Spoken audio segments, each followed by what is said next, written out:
לירון זייד. כן. בשבתו כריטה גולדשטיין, שלא לומר נטע סלונים. מה שצריך. אוכל הודי, הפייבוריט שלך ושלי. יפה מאוד. אז הגיע לנו יפה צוגאוקר, ממסעדת נמסטה באשדוד, שלום לך. שלום, שלום. יפה, אתה בעצמך עלית מהודו? אני נולדתי בהודו. טוב. ובאיזה גיל עלית? 6. שזה היה לפני כמה ימים. כן. וממתי המסעדה? המסעדה קיימת משנת 91. הרבה שנים.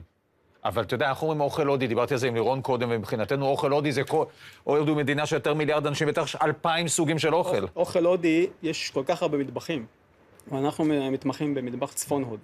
שמה זה אומר? מטבח צפון הודי זה יותר תבשילים, טבון שעושים לחמים, דברים צלויים.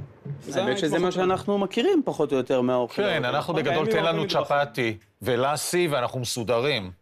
רגע, אז תגיד, קודם כל, צריך לומר, אתה בן 40 ואתה אומר שעלית מהודו, לא הייתה איזו עלייה מסיבית, זה נדיר לפגוש חבר'ה. הייתה עלייה מוקדמת יותר בשנות ה-70, אנחנו עלינו בשנת 83. וכשהגעת מה, כאילו היה חסר האוכל? זאת אומרת, כשגדלת החלטת שאתה רוצה... המסעדה בעצם הקים אותה אבי, אבא שלי.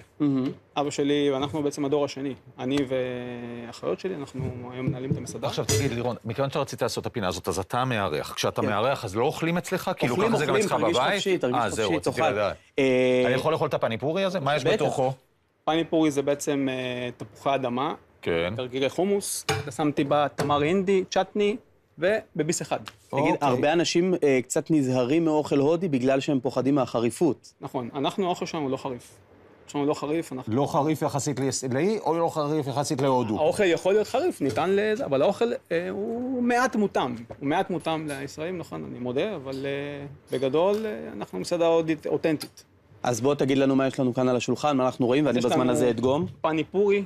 כן. יש לנו פה פנג'אבי סמוסה. שמה יש בתוכו? מחית של ירקות, לא? תפוחי אדמה עם אפונה, אוכלים את זה יחד עם צ'טני. אני אחתוך שתוכלו לראות את הביפנוכו. יש לנו בטטה וואלה, זה קציצות של תפוחי אדמה עם גרגירי זרי חרדל, ציפוי קמח חומוס. יש לנו דל, מכירים? דל זה הבסיס של האוכל. דל, יש הרבה וריאציות של דל, זה דל הבסיסי שהוא מאוד מאוד טעים.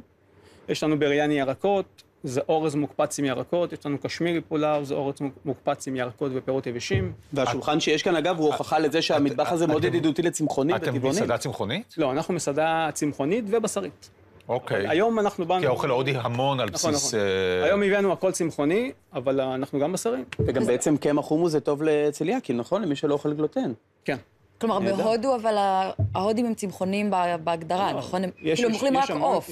יש המון אנשים שגם אוכלים בשר. שגם אוכלים בשר. אז יותר יקר, ויש פחות, זכרתי שהפרה היא קדושה. המטבח הצמחוני שולט בהודו.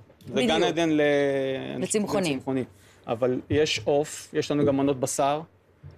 היום הבאנו רצים. זה בעיקר בישראל או בעולם לקחו את זה, או שגם בהודו אוכלים בשר בשנים האחרונות בקר? לא, אוכלים גם בהודו. אוכלים גם בהודו. הפרה כבר לא... לא, יש דת, ההינדואים לא אוכלים פרה. הנה, אתה רואה, ההכללה הזאת שאנחנו עושים. ההינדואים בלבד לא אוכלים. עכשיו בוא נדבר על המשלוחים, כי אתה אומר מ-91 אתם הקפדתם, הקודש שבקודשים לא להוציא משלוחים, ואז בקורונה קרה מהפך. אנחנו כל השנים היינו נגד משלוחים.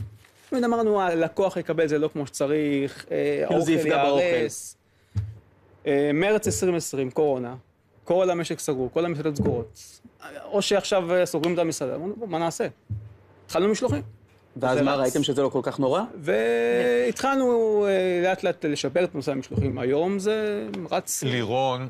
היום זה 30% מהעסק שלכם. שמאוד מתרגש מזה שאתה פה. נכון. מדבר על זה מהבוקר. לא שאלת שאלה הכי פשוטה. איפה המסעדה נמצאת? אמרתי באשדוד, אני אמרתי. איפה באשדוד? אנחנו נמצאים באשדוד, ברחוב הטיילת. חוף מיאמי. אשדוד בשנים האחרונות מאוד מאוד מתקדמת, המון מסעדות. תראה מה זה, אתה נוסע לאשדוד, מגיע למיאמי ואוכל אוכל הודי. נכון, החוף נקרא חוף מיאמי. חשבת על זה הרבה זמן, אה? לא, ממש הרגע כשהוא אמר שזה בחוף מיאמי. תגיד, והמשלוחים לאן? אשדוד? משלוחים בעיקר לאשדוד והסביבה. אנחנו עושים גם משלוחים מרוכזים לאזור המרכז, אם זה משלוחים מרוכזים. בעיקר זה אשדוד והסביבה. חשבתם פעם להתרחב, לבוא לתל אביב, משהו? לא. לא צריך. אנחנו מסעדה משפחתית ואנחנו עובדים. כן, עדיין המשפחה עובדת? יש לנו טבחים מהודו, יש לנו... טבחים מהודו? טבחים מהודו, כן, שפים. וואו. ואנחנו גם, משפחה, גם עובדים. אתה מוכן לצאת לפרסומות, אני פשוט נורא רוצה לאכול. לירון פשוט... מה מונע לך לאכול בשידור? אם היית ריטה, היית אוכל בשידור. יש פה צופים וזה, נתתי איזה ביס שניים. בוא נאכל. תודה. תודה, המון תודה.